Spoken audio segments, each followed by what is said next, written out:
বিসমিল্লাহির রহমানির রহিম।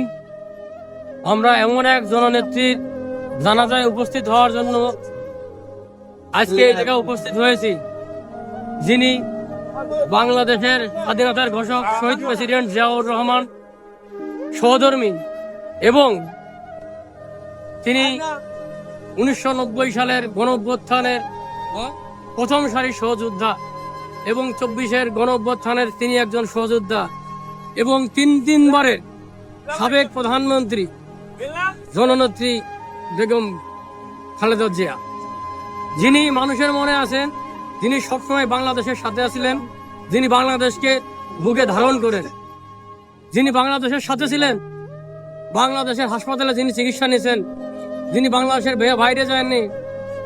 বিভিন্ন যুদ্ধের সময় 1971 সালে যখন যুদ্ধ হয় তখনও তিনি বাংলাদেশের মাটিতে ছিলেন।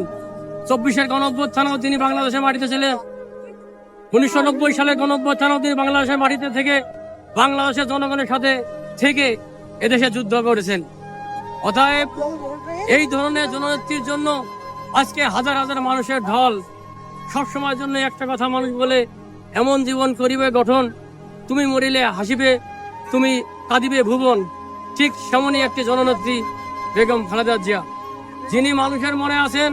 আজকে হাজার হাজার লক্ষ লক্ষ মানুষ, কোটি কোটি মানুষ তার সমাবেশে উপস্থিত হচ্ছেন।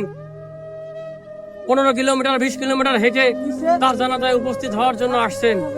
অতএব এই নেত্রীর জন্য সবার দোয়া থাকবে, আল্লাহ তাআলা তাকে যেন জান্নাত নসিব করেন, জান্নাতের মাকাম দান করেন এবং তার জিন্দেগির গুনাহগাত মাফ করেন।